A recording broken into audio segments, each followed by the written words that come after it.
Bismillahirrahmanirrahim. Assalamualaikum warahmatullahi wabarakatuh.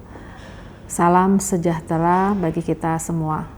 Semoga hidayah dan inayah Allah Subhanahu wa Ta'ala senantiasa mengiringi aktivitas kita sehari-hari. Salam perkenalan, saya Siti Hadijah sebagai dosen di Program Studi Pendidikan Agama Islam Fakultas Agama Islam Universitas Muhammadiyah Bandung.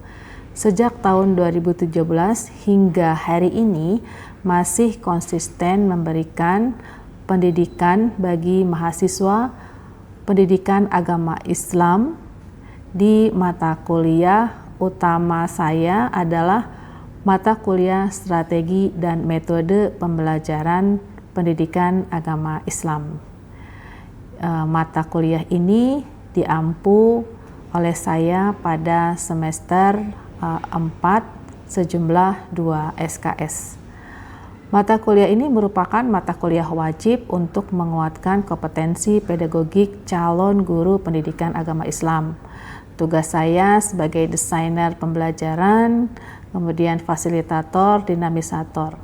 Sebagai dosen di Prodi Pendidikan Agama Islam, tugas saya sebagai seorang dosen terfokus pada desainer pembelajaran, fasilitator, dinamisator. Sebagai dosen di program pendidikan agama Islam, saya menyadari bahwa tugas ini merupakan amanah penting untuk mencerdaskan anak-anak bangsa.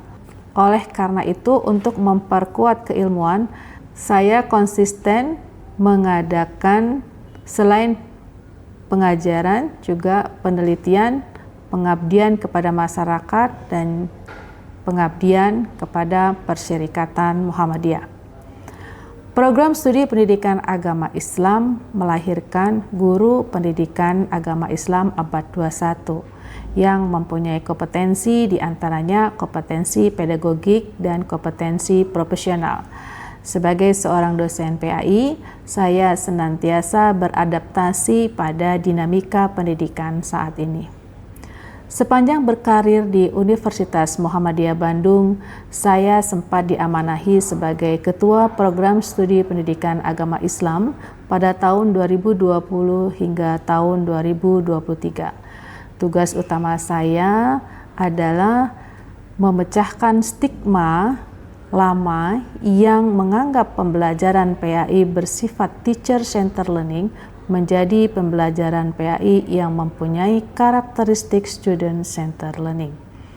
Dalam perkuliahan saya, mahasiswa dikondisikan untuk mampu memahami materi studi kasus dan mengaitkan materi-materi pendidikan agama Islam pada realitas kehidupan sehari-hari. Sebagai dosen yang berada di lingkungan perguruan tinggi Muhammadiyah, mempunyai tanggung jawab mengintegrasikan nilai-nilai al-Islam kemuhammadiyahan dalam setting proses akademik. Penggunaan strategi pembelajaran yang interaktif merupakan manifestasi nyata dari teologi Al-Azhar dan semangat tajdid berkemajuan. Prinsip-prinsip dalam pembelajaran di kelas lahir dari hasil riset dan pengabdian masyarakat yang konsisten. Fokus penelitian saya dari konsep pendidikan, praktek pendidikan, manajemen pendidikan, dan pendidikan pesantren yang terangkum dalam rumpun ilmu pendidikan Islam. Ini semua mendukung karir saya dalam prodi pendidikan agama Islam. Hasil riset tersebut menjadi rujukan di ruang kuliah sebagai pengayaan bagi bacaan mahasiswa. Riset ini juga berkaitan dengan moto Universitas Muhammadiyah Bandung sebagai kampus Islamic Technopreneurial University. Prinsip-prinsip dalam pembelajaran di kelas lahir dari hasil riset dan pengabdian masyarakat yang konsisten.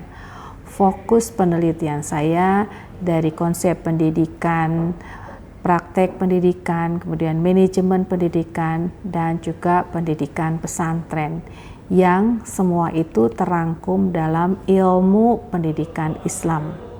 Nah, penelitian dan pengabdian ini mendukung karir saya dalam studi pendidikan agama Islam. Begitupun program pengabdian pada masyarakat melalui program pencerahan bagi remaja muslimah di lingkungan madrasah, kampus, dan masyarakat. Pengabdian juga dilaksanakan bersama mahasiswa di lingkungan pendidikan Muhammadiyah. Penelitian tentang implementasi nilai-nilai moderasi beragama dalam pembelajaran PAI, kemudian merger of private university, dan pengabdian tentang program healing space sebagai upaya peningkatan kesehatan mental masyarakat, studi pengabdian mahasiswa Universitas Muhammadiyah Bandung merupakan indikator upaya peningkatan kinerja saya sebagai dosen. Saya melalui PDD UKTPT ini berkomitmen untuk terus meningkatkan kompetensi profesional dan pedagogik saya sebagai dosen pendidikan agama Islam. Sertifikasi dosen SMART ini saya pandang sebagai gerbang pengabdian yang lebih luas untuk memberikan kontribusi terbaik bagi pengembangan pendidikan di Indonesia, Perserikatan Muhammadiyah, serta lebih luas lagi untuk kemaslahatan umat. Bismillahirrahmanirrahim. Assalamualaikum warahmatullahi wabarakatuh. Waalaikumsalam warahmatullahi wabarakatuh. Ya, alhamdulillahirabbil alamin wassalatu wassalamu ala asrofil anbiya'i wal mursalin wa ala alihi washabbihi ajmain. Puji syukur kehadirat Allah Subhanahu wa taala yang mana pada pagi hari ini kita bisa bertemu kembali pada mata kuliah strategi dan metode pembelajaran pendidikan agama Islam. Sebelum kita mulai perkuliahan, mungkin ada teman-teman yang ingin membacakan doa, silakan. Saya, Bu. Ya, silakan. Baik teman-teman, alangkah baiknya kita sebelum memulai pembelajaran berdoa dulu. Mari. Bismillahirrahmanirrahim. Rabbi shrahli sadri wa yassir li amri wahlul 'uqdatam min lisani yafqahu qawli. Baik, terima kasih Kang Dayat sudah membacakan doa untuk kita semua ya. Kemudian tidak lupa sholawat berserta salam mari kita limpahkan kepada junjungan kita Nabi besar Muhammad Sallallahu Alaihi Wasallam. Ya, teman-teman, mudah-mudahan kita semua dalam keadaan sehat walafiat ya. Nah, hari ini Ibu akan memberikan mata kuliah strategi dan metode pembelajaran pendidikan agama Islam. Nah, mata kuliah ini merupakan mata kuliah wajib ya bagi calon guru pendidikan agama Islam ya. Nah, di mana di sini teman-teman bisa mempelajari tentang bagaimana menyampaikan materi kepada siswa ya, bagaimana kita mempelajari tentang siswa belajar di kelas ya. Nah, di sini ada makna pengelolaan kelas, teman-teman. Kemudian juga nanti mulai dari perencanaan, kemudian juga pelaksanaan dan juga nanti evaluasi di kelas, ya.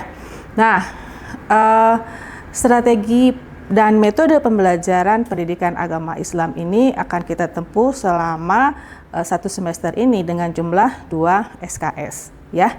Nah, capaian pembelajaran lulusan dari mata kuliah ini adalah pertama, kita semua mahasiswa ya harus mempunyai kemampuan sikap profesional ya yang tumbuh dari diri kita ya, dan juga kemandirian ya. Kemudian yang kedua ya teman-teman, ini adalah teman-teman diharapkan mampu berpikir kritis ya, berpikir logis, berpikir kreatif dan inovatif ya dalam menentukan strategi pembelajaran apakah yang sesuai dengan materi pembelajaran ya.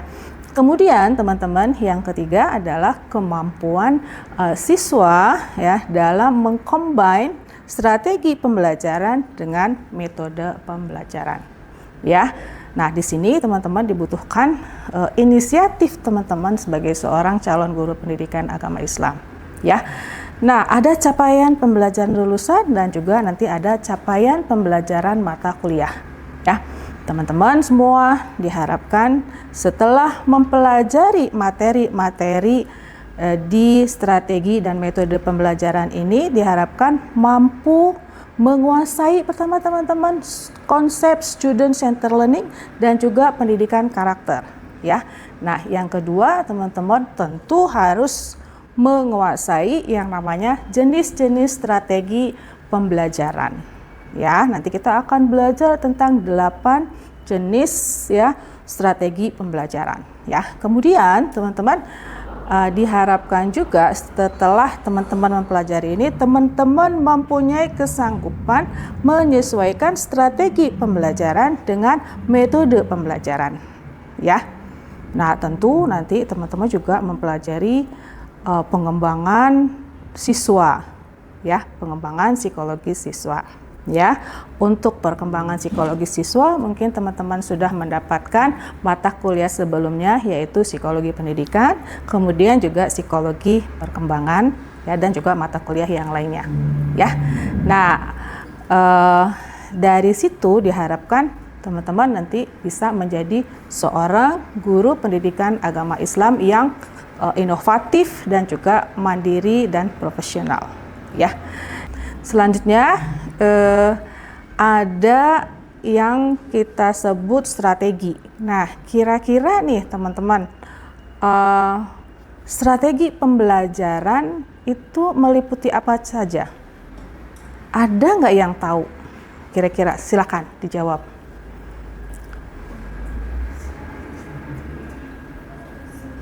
Ya, strategi pembelajaran itu bisa kita analogikan sebagai siasah ya, atau tahapan-tahapan pembelajaran ya.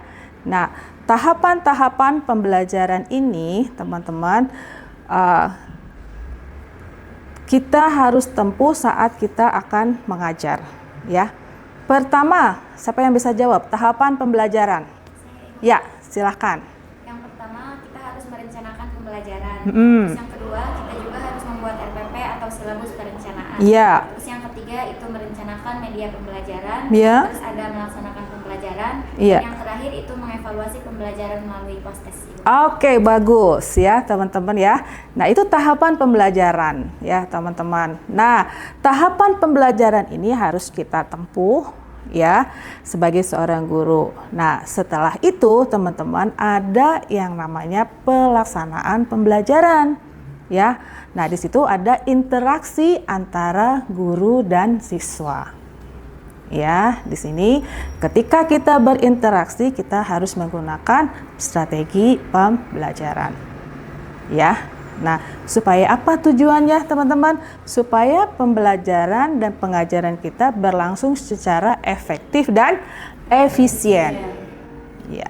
Kemudian selanjutnya teman-teman, pada pertemuan ini Ibu akan membahas tentang strategi pembelajaran yang pertama, yaitu contextual teaching and learning ya. Nah, biasa kita katakan kontekstual ya, atau kita biasa menyebut dengan CTL ya, contextual teaching and learning ya. Nah, pada strategi pembelajaran ini teman-teman ya, teman-teman harus mampu mengaitkan materi pelajaran PAI pada keseharian atau kehidupan realitas siswa sehari-hari. Ya, jadi kontekstual itu bermakna ya mengaitkan materi ya PAI dengan keseharian siswa. Atau misalnya kita katakan tren siswa hari ini itu apa? Ya. Misal nih, ada yang bisa kasih contoh nggak? Ada mata pelajaran fikih ya, itu ada di situ materi tentang zakat ya. Maka kalau kita kaitkan dengan keseharian siswa, kira-kira apa kegiatan zakat Ada yang bisa jelaskan teman-teman? Silakan. Berbagi, Bu. Oh iya, betul, berbagi ya, berbagi. Nah, zakat tentu kita paling familiar bagi kita adalah proses berbagi kepada sesama, kepada teman kita, kepada kerabat kita atau kepada orang lain ya. Nah, di sini teman-teman sebagai seorang calon guru pendidikan agama Islam harus mampu mengaitkan materi zakat ini pada keseharian siswa, yaitu dalam hal ini betul tadi kata Hasna, yaitu kita harus berbagi. Ya, ini contoh yang sangat sederhana ya, teman-teman ya. Nah, kemudian teman-teman, pelaksanaan dari contextual teaching and learning ini tentu teman-teman mempunyai hal yang sangat menonjol, yaitu adalah membiasakan siswa kita mempunyai karakteristik tertentu. Ya. Nah, teman-teman, coba kita lihat slide selanjutnya. Ya. Selanjutnya lagi, teman-teman. Nah, karakter apa kira-kira? Pertama, teman-teman, adalah karakter bekerja sama. Ya, karakter bekerja sama, ya. Jadi di sini penerapan kontekstual teaching and learning ini secara kelompok di kelas ini memotivasi siswa untuk berinteraksi dengan temannya. Ya. Kedua apa teman-teman? Karakter apa yang dimunculkan dari kontekstual teaching and learning? Terus di ikhlas ya, ikhlas berbagi ya dengan temannya. Jadi kalau di kelompok ada teman yang egois, maka kita harus melatih siswa kita untuk membagi ilmunya ya, membantu temannya di kelompok kerja saat ada pengelompokan di kelas. Nah, itu contoh dari implementasi kontekstual teaching and learning ya. Kemudian lanjut aja. Ya. Nah, teman-teman, di samping ada implementasi dari kontekstual teaching and learning. Lanjut. Ini, ya. Nah, ini implementasinya, teman-teman, ya. Nah, ini di sini ada pengembangan dari peran guru PAI, teman-teman, ya. Peran guru PAI tidak hanya sebagai pengantar materi, tetapi juga sebagai dinamisator dari kerja kelompok siswa. Ya. Nah, di sini ada guru sebagai pembimbing, guru sebagai dinamisator dan fasilitator. Ya. Nah, hari ini peran guru pada strategi pembelajaran terutama kontekstual itu bukan lagi sebagai penceramah tetapi sebagai dinamisator, sebagai fasilitator di kelas ya. Nah, kemudian teman-teman tadi rekan kita sudah menyampaikan tahapan-tahapan implementasi kontekstual teaching and learning ya. Salah satunya adalah perencanaan ya, kemudian pelaksanaan, kemudian juga evaluasi ya. Nah, tadi Ibu sudah menyampaikan tentang karakter siswa ya. Teman-teman, saat kita mengimplementasikan strategi pembelajaran kontekstual, maka kita harapkan siswa kita mempunyai karakter, teman-teman ya. Nah, di sini ada ada beberapa karakter, di antaranya teman-teman itu ada karakter tentang kemandirian ya, kemudian tanggung jawab kepada pekerjaannya ya, pekerjaan dalam hal ini tugas-tugas yang terkait dengan materi-materi pembelajaran ya. Nah, ini teman-teman tadi di awal Ibu sudah menjelaskan bahwa di strategi pembelajaran ini harus ada pembentukan karakter ya saat ada implementasi strategi. Nah, salah satunya adalah yang ini ya, teman-teman.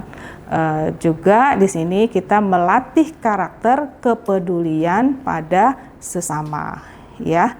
Nah, ini poin utama dari penerapan contextual teaching and learning. Lanjut. Ya, selanjutnya teman-teman tentu dalam melaksanakan atau mengimplementasikan contextual teaching and learning ya, ini tidak semua strategi pembelajaran itu ada kelemahan dan ada juga keunggulan ya. Jadi tidak semua strategi pembelajaran itu bisa tepat digunakan untuk materi tertentu ya. Tidak juga semua strategi pembelajaran itu mampu diterapkan di semua materi. Jadi teman-teman sebagai guru pendidikan agama Islam harus mampu memilih strategi mana yang sesuai dengan materi pembelajaran PAI ya. Nah, di sini teman-teman, keunggulan contextual teaching and learning itu yaitu mampu memotivasi siswa untuk belajar ya. Kemudian memotivasi siswa untuk sharing kepada teman yang lain ya. Kemudian juga melatih kemandirian siswa dalam belajar ya. Nah, mengapa siswa harus mengaitkan materi pelajaran dengan kesehariannya? Ya. Lebih mudah dipahami. Iya, betul, supaya siswa kita mudah memahami materi. Ya, jadi dia nggak usah menghafal, dia nanti sudah ingat kegiatan ini sesuai dengan materi ini. Misalnya materi zakat sesuai dengan keadaan lingkungan sekitar saya, ya. Atau misalnya kalau orang tua siswa suka berbagi, maka siswa akan mengingat, materi zakat ini sesuai dengan apa yang sudah dilakukan oleh orang tuaku, misalnya seperti itu ya. Oke, baik, sampai di sini kira-kira teman-teman ada pertanyaan mungkin terkait dengan contextual teaching and learning. Silakan. Ya. Apa itu refleksi, Bu? Oh iya, tadi refleksi ya di slide Ibu. Ya, refleksi itu teman-teman, ini satu momen belajar di mana siswa sudah mampu memahami, ya, kemudian memaknai apa yang dia terima. Dalam hal ini materi, ya. Nah, biasanya refleksi ini ditulis teman-teman, ya, ditulis oleh siswa dan juga ada juga yang mengungkapkan. Ya, makna apa yang dia dapatkan setelah dia menerima materi pelajaran dari guru dan juga dari diskusi kelompok. Ya, begitu. Ya, silakan, ada pertanyaan lagi? Ya. Tadi di slide aku lihat ada permodelan. Apa sih disebut dengan permodelan? Oh iya, permodelan ya. Permodelan jadi fashion show ya, kalau kita ingat permodelan kita ingat fashion show ya, model gitu ya. Nah, di sana teman-teman di situasi pembelajaran yang menggunakan kontekstual itu kan ada interaksi guru dengan siswa ya teman-teman ya. Nah, guru pada kontekstual ini dia sebagai fasilitator ya, sebagai pembimbing ya. Nah, di sana sekaligus guru sebagai contoh bagi siswanya, ya. Nah, disitulah yang kita katakan bahwa salah satu karakteristik dari contextual teaching and learning ini adalah guru bisa memberikan contoh kepada siswa langsung, ya. Jadi istilah mudahnya adalah permodelan, ya. Begitu ya kira-kira teman-teman ya. Nah, ada lagi pertanyaan, silakan. Ya. Sebelumnya saya pernah baca kalau misalnya contextual teaching and learning itu ada pernyataan bahwa dia itu penerapannya itu membutuhkan waktu yang lama. Dan itu pun sesuai dengan Ibu yang jelaskan tadi, ada tantangannya membutuhkan manajemen waktu. Mungkin gimana sih kayak tips mengatasinya gitu, atau cara mengatasinya biar tetap berjalan secara efektif gitu pembelajaran itu. Iya, baik, pertanyaan yang menarik ya teman-teman ya. Ini tantangan bagi guru ya, kalau Ibu ke lapangan itu kadang udah nanti pakai metode ceramah lebih mudah ya gitu ya. Tapi tidak bisa, hari ini kurikulum meminta kita untuk menggunakan model pembelajaran yang interaktif ya. Nah, pertanyaan bagus ini, bagaimana cara mengatasinya teman-teman supaya waktu kita juga efisien ya. Nah, di sini teman-teman, guru berperan tadi sebagai dinamisator. Jadi guru nanti yang akan mengelola semua kegiatan atau aktivitas siswa di dalam kelas ya. Nah, guru membimbing, kemudian membina, mengarahkan juga begitu ya. Kemudian juga termasuk aktivitas di dalam kelas. Nah, dengan demikian ya, waktu yang dibutuhkan bisa sesuai dengan yang sudah ditetapkan begitu ya. Itu yang pertama. Kemudian yang kedua, teman-teman ya, guru harus mempersiapkan media-media pembelajaran. Misalnya ada video pembelajaran, misalnya ada buku-buku yang bisa diakses ya, sehingga proses diskusi yang dilaksanakan oleh siswa itu berlangsung efektif begitu. Ya. Masih ada pertanyaan teman-teman? Ya, baik ya. Di sesi akhir ini ya teman-teman, Ibu akan coba bertanya nih pada teman-teman ya. Nah, apa yang dimaksud dengan strategi kontekstual? Ada yang bisa jawab? Silahkan. Ya. Strategi kontekstual itu strategi pembelajaran yang mengaitkan antara materi dengan kehidupan sehari-hari agar bisa lebih mudah dimengerti dan diingat oleh siswa. Iya, baik ya, kita tepuk tangan buat teman kita. Ya. Kemudian teman-teman coba berikan contoh materi pendidikan agama Islam ya. Teman-teman bisa memilih salah satu dari mata pelajaran pendidikan agama Islam, kemudian materinya dikaitkan dengan keseharian siswa. Silakan, siapa yang bisa memberikan contoh? Silakan Arum. Contoh materi akidah akhlak ya Bu. Ya. Kejujuran dikaitkan dengan realitas siswa, mencontek saat ujian. Gitu. Ya. Jadi materi kejujuran pada mata pelajaran akidah dan akhlak dikaitkan dengan saat siswa sedang ujian. Iya, oke. Ya, tepuk tangan buat teman kita. Ya, baik ya teman-teman. Pertemuan hari ini Ibu cukupkan sampai di sini ya. Mudah-mudahan strategi pembelajaran pendidikan agama Islam ya bisa dipahami dengan baik. Dalam hal ini kita membahas tentang contextual teaching and learning, yaitu kontekstual merupakan strategi pembelajaran yang mengaitkan materi pendidikan agama Islam dengan keseharian siswa ya, dengan kondisi real siswa, atau mungkin kita juga biasa mengatakan dengan tren siswa saat ini ya. Demikian materi pada hari ini Ibu sampaikan. Semoga teman-teman semua bisa memahami ya. Terima kasih sudah bersama Ibu dan mohon maaf atas keterbatasan.